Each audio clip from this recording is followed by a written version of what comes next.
Et de la même manière dont on a besoin des supporters, on a aussi besoin des journalistes. Vous êtes aussi important dans la chaîne. Vous avez aussi votre rôle à jouer. Et c'est vrai on peut prendre les critiques, on peut accepter les critiques quand les choses ne fonctionnent pas. Après, on aimerait qu'il y ait un peu plus de solidarité quand même entre... Alors, chers amis, Emers Faye intervient. Il s'adresse aux journalistes en disant ceci. On peut accepter les critiques quand les choses ne marchent pas. Mais quand les choses marchent, pourquoi critiquer? Je veux un peu son intervention. Entre vous et nous, surtout quand les choses marchent. Et ne soyez pas toujours en train de chercher la petite bête. Essayez de nous donner de la force. Essayez de nous encourager aussi parce que nous, de notre côté, on fait toujours tout notre possible pour que la Côte d'Ivoire gagne à la fin parce que l'objectif, il est là. Et comme je le dis, vous avez aussi un rôle important à jouer. C'est vrai que parfois, on a quand même le sentiment que certains ne jouent pas le jeu avec nous. Mais on n'est pas en guerre, on est tous ivoiriens, on a tous envie que la Côte d'Ivoire gagne. Et si on veut que la Côte d'Ivoire gagne, il faut qu'on avance ensemble, main dans la main. Et comme j'ai dit, aujourd'hui, on a la chance d'avoir des beaux stades, des belles infrastructures. On a la chance, depuis la CAN, d'avoir des bonnes ambiances quand on joue à domicile. Donc, jouez aussi votre rôle, aidez-nous aussi, soyez avec nous, soyez derrière nous. Et puis, je pense que la Côte d'Ivoire continuera à avancer et continuera à grandir. Merci coach, merci à vous. Alors, a-t-il pas raison, chers amis? Ne soyez pas toujours en train de chercher la petite bête. Il a raison parce que souvent les journalistes exagèrent quand même. Ils exagèrent. Tout marche à merveille, tout va bien. Quelqu'un vient et te dit pourquoi tu n'as pas fait ceci, pourquoi tu n'as pas fait cela.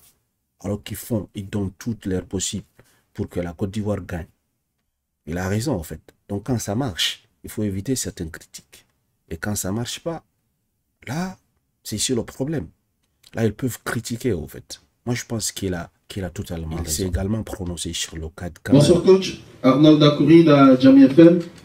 On a vu récemment Hamza Gamal qui vous a reproché de favoriser d'autres défenseurs au détriment de Ousmane Diomandé. Et il a affirmé qu'il est le formateur de Ousmane Diomandé. Qu'est-ce que vous avez pensé de ces propos?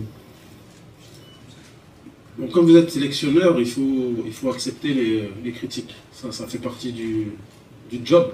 Après, ce qui m'a dérangé, c'est quand vous attaquez aux joueurs. Ces joueurs qui ont été directement attaqués, ce sont des joueurs qui évoluent avec Ousmane Diomandé. Et je pense que ça peut mettre Ousmane dans une position qui est délicate. Parce qu'on part du principe que son formateur, s'il a eu ses propos, il pourrait, après on n'a pas de certitude, il pourrait discuter avec son jeune joueur et ça peut mettre un peu d'huile dans le groupe. Et nous, on se bat tous les jours pour que le groupe fonctionne bien, pour que le groupe marche bien. Et c'est comme je l'ai dit, hein, c'est aussi bien sur le terrain qu'en dehors du terrain, le groupe il avance comme nous on le veut. Et c'est dommage, franchement dommage que des Ivoiriens aujourd'hui se lèvent. On est tous dans le même bateau, que ce soit les joueurs, que ce soit l'encadrement, que ce soit les journalistes. On est tous dans le même bateau. Et je pense que pour le bien du football ivoirien, on a plus besoin d'avoir des présidents qui nous encouragent et qui nous poussent. Après, comme j'ai dit, les critiques, pour nous, on prend. Moi, j'ai aucun problème avec ça. Mais si on pouvait se contenter de critiquer l'entraîneur et de pas toucher aux joueurs, je pense que pour le bien du football ivoirien, ce serait mieux. Alors, chers amis, après dans la sortie du président du club formateur d'Ousmane Diomandé, est-ce que Emers Faye doit encore le sélectionner en équipe de Côte d'Ivoire? Dites-moi, selon vous. Mais il y a une chose que j'ai notée, au fait. C'est comme si... ce qui s'est passé dernièrement entre Emers Faye et le journaliste, là, qu'il avait dit, passez votre diplôme et venez récupérer ma place. Je pense qu'il s'est nettement amélioré. Là, vous voyez, il a dit qu'actuellement, notre devoir, c'est d'accepter les critiques étant sélectionneur. Je pense que il a bien compris, en fait.